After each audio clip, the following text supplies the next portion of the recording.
10 minutes before the top of the hour, our next guest is spotlighting a topic that, well, doesn't get talked about often.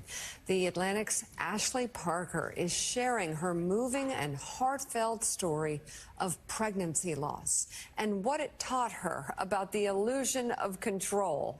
And Ashley joins us now, along with us, co-founder and CEO of All In Together, Lauren Leader. Ashley, thank you for sharing this story.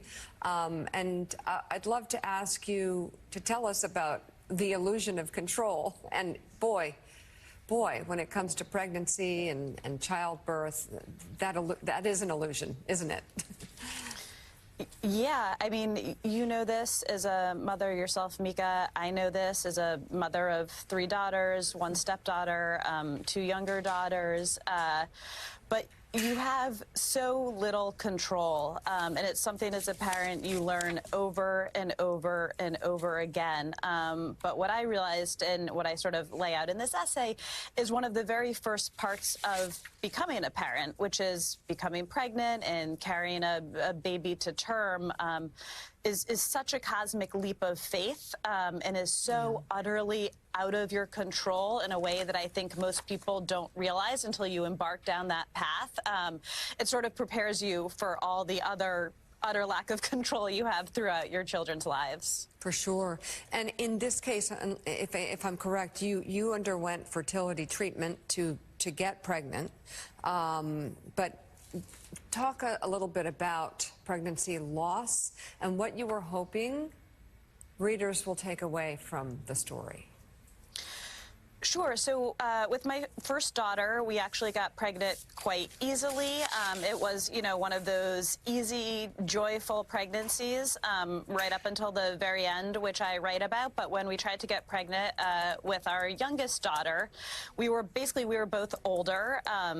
It took a year. We weren't getting pregnant. So we ultimately did fertility. We did IUI. There's a bunch of different forms of fertility, but that was the right choice for us in our family. But in the process, I had a miscarriage. The first IUI cycle took, and then around 8 weeks, we had one of those devastating appointments where you go in and there's kind of a pause and a silence, and then the doctor or the nurse or whoever it is, tells you, in our case, it was that there wasn't enough growth and there was no heartbeat.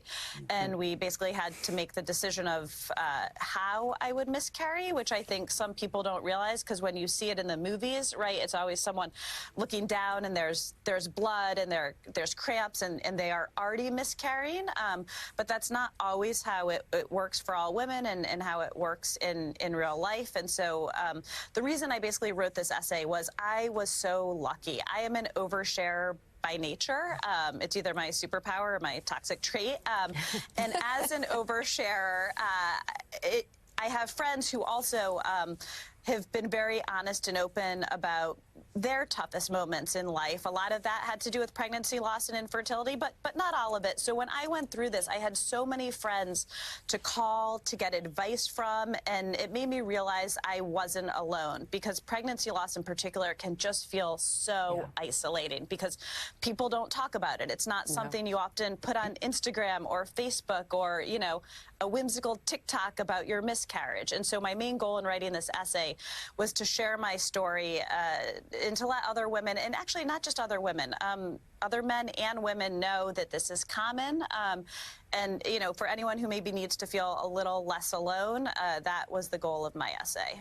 Ashley, I felt so seen by reading this. I mean, it's literally exactly my story. IUI, no heartbeat, miscarriage at like 8-10 weeks. And I'll never forget when they the doctors were very callous. It was like, there's no heartbeat. I'm like, what do you mean there's no heartbeat? But I cried for days, and I wasn't prepared for how devastated I was. I ultimately decided to adopt, and all 3 of my children are adopted. But I was thinking about just how hard it is to talk about. Was it primarily that you wanted other women to then be able to talk about it? Or is it also the point about what we're now inflicting on so many women around the country that now have to fear legal consequences for their miscarriages, or can't get the DNC when they begin to bleed? There's so many factors now touching these issues that are more than just the personal, they're also political. Totally. It's a great question. You know, again, the goal in my essay, I'm an oversharer. My goal is not to make every woman overshare themselves, but was to just at least create a conversation for people who might want to talk about it or might want to know they're not alone or might not quite have the language yet. My goal was to sort of just add my story to a discourse that doesn't have a ton of public stories. But to your question about this current moment, obviously with the overturn of Roe v. Wade, there's a scene in my essay where I write, and I'm embarrassed to write this, I show up for my DNC, and I'm filling out the standard paperwork, and I read it, and I sort of grimly laughing, call over the nurse, and I say, you gave me the wrong forms. You gave me a form that says I'm here for an abortion, but I'm here for the miscarriage.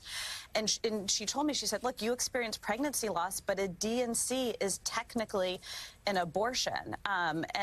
And I was stunned, because I think generally when we talk about abortion, we don't talk about sort of the nuances and the complications, and that in this post-Roe world we are increasingly, but the idea that for me a DNC was not ending a pregnancy. It was my pregnancy had already ended, and it was helping me emotionally and physically move past it, and that it's often a procedure, while technically abortion, that may provide life-saving care for a woman who desperately wants a baby. And the fact that I didn't understand that made me feel that so many people must not understand those nuances. And that is why I am so glad you wrote this piece. I am so sorry about what you went through, and we thank you for oversharing. I have that trait as well. The piece is online now for The Atlantic. Ashley Parker, thank you so much for joining us and sharing your story. Thank you.